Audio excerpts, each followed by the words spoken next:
like 3 years. Okay. Yeah, we filmed solid, and then season 3 hasn't premiered yet, so they took a break. So hopefully we'll be back filming again. Hopefully season 4, but you never know.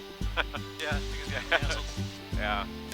Well, season 3 premieres in August or September or something like that. Okay. So we'll know a couple weeks after that usually. What the people want. Yeah. Hey, thank you for making the time, my man. Oh yeah, no problem at all. Hey, thanks, Sancho. Oh, and also Sancho, yes. Well, not also, but especially. Yeah. Be a much more interesting episode because of this, that's for sure. We'll get to some cool spots for sure.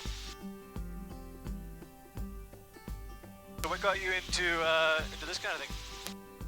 What was your start? Very long story short, we got a ways to go. Are you sure? It's only been 18 minutes already.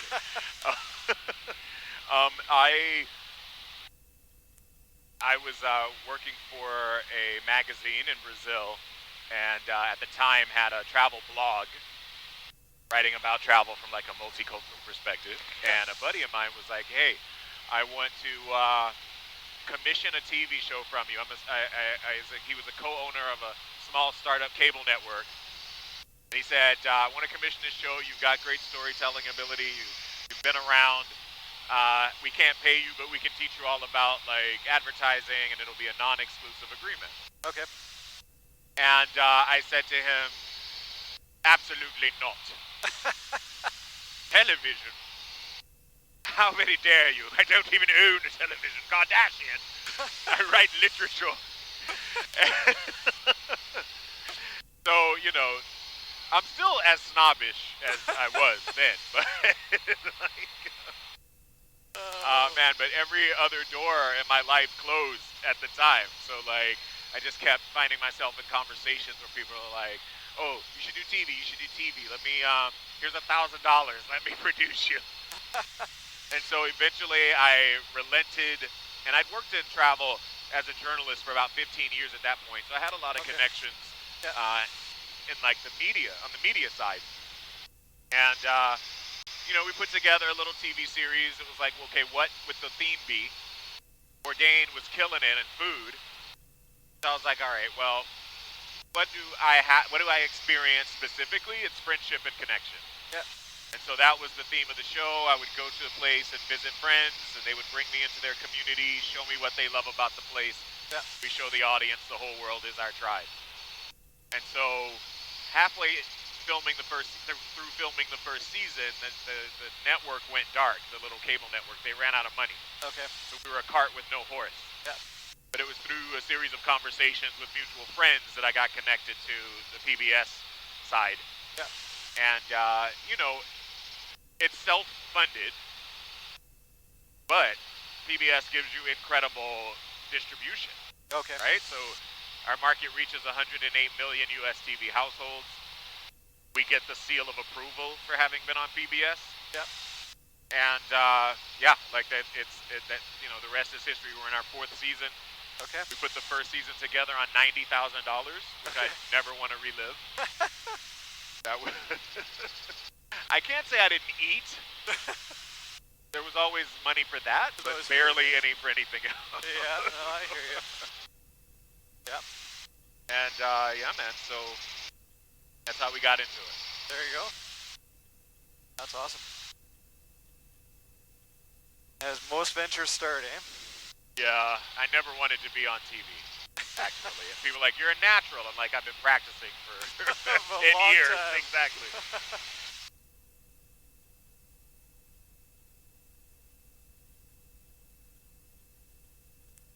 And you grew up out here, huh? Yes and no. I was born in Germany, and Sorry.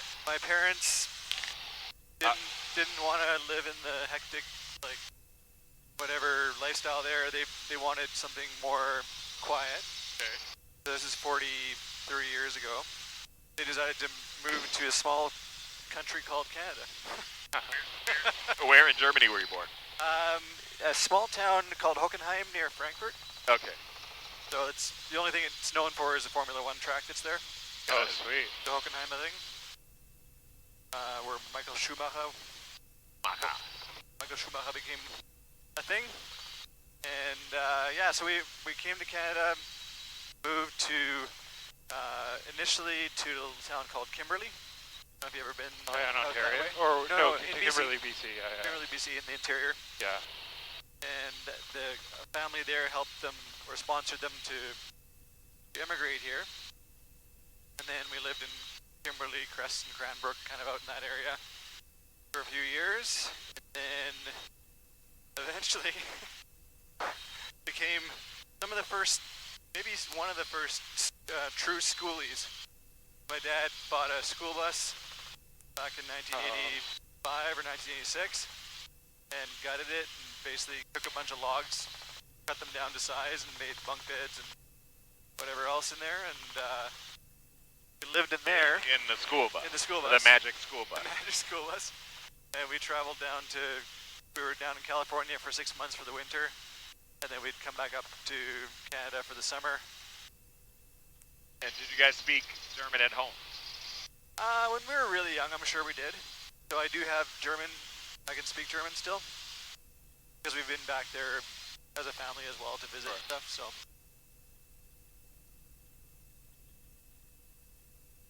Yeah, I lived in Berlin off and on for... Oh, no kidding. Yeah, for 5 years with my former partner. Sprechen Sie dann Deutsch? Nein. Nein, kein Deutsch. In den Bibel. Das ist schade. Nächste Haltestelle. Alexanderplatz. something, links. Ein Kaffee, bitte? Yes, ein Kaffee. Ein Milchkaffee, bitte. There you go. The important things, right? Yeah, exactly. Man, they had no time for my Tarzan German. They would automatically switch to English. Oh, we can talk English. Yeah. My English is better than your German. Hey, right, exactly. And my time is short. As is my patience. Yeah, everybody in Germany speaks pretty good English, yeah. So, Adam, you told me that we were flying up here first class. I don't see a mimosa anywhere. Oh, we're past that. We're beyond. We're past mimosa. We're past altitude. mimosas, yeah. But we can get some ice from the glacier. That's I can make you a little snow cone. Margarita is what they call them, right? Is that what they call I got some Crystal Light red. We'll put, I was gonna say a little slushy. lemon flavor. Yeah, once you taste the water off the glacier, no turning back. All right. You know, I was on a glacier before and tasted the water, or tried to taste the water, but I actually tasted my lip balm. Oh, well. Felt like I'm poisoning the downriver. I'll take you to a good spot. Okay, I'll get you to a good spot. What draws you to the mountains like this, man? Well, I mean, the history and the culture, for one. I mean, we're in some of the territory that has been traversed for thousands of years by the people that were once here. And you can see evidence on the rock. You can see the culture, the history. And when you travel the land in person, all those stories come to life. All the stories that you hear when you're actually hiking out in this area, it all comes to life, and you realize how important it is when you have boots on the ground. Right. This is some of the most pristine wilderness that southwestern BC has. Well, I think the thing is, coming into it, it seems remote, seems uninhabited and uninhabitable, inhospitable even, you know? But people have made this their home. Yeah, there's since time immemorial. Exactly. There's trap lines and trails that go through here, and still do, and have been for the last thousands of years. People have used these routes, and that's what draws me. You know, when you ask me what draws me to this area, is to learn about the history where we live, and this to me is the true history. This is traveling the land, the culture, and the mountains. I mean, I live in British Columbia, so you know, if you live in a spot, you want to know the history, you want to know the culture, and you find that here in the mountains. I love that, man. So I would say you are in prime volcanic brownland. So his body is somewhere between here and the outflow of Upper Stave Lake. Somewhere in this area is volcanic brown, and I'm going to find him this summer. All right, man. We're looking for that gold tooth. Yeah, he's here somewhere.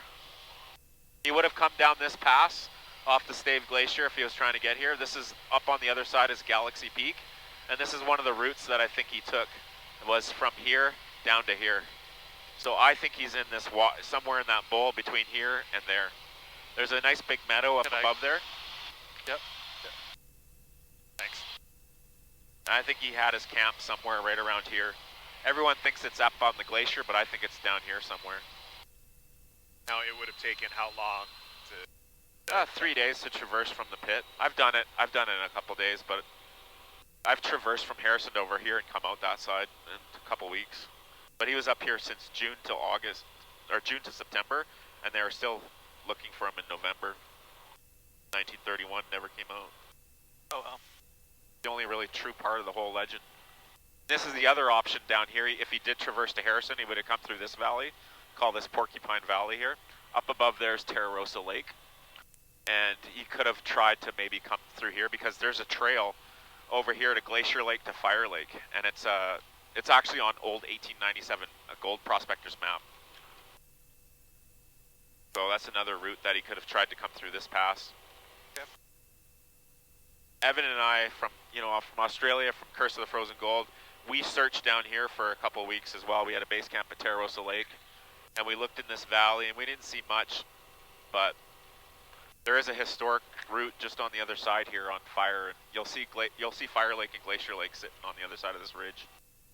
But where we want to go is on the other side of, if you go straight up Terra Rosa, whatever way you can do at your discretion from here. Yep. Our ice cave is going to be sitting just on the other side of it. Okay. Directly to our right on the other side. Up over there? Yeah.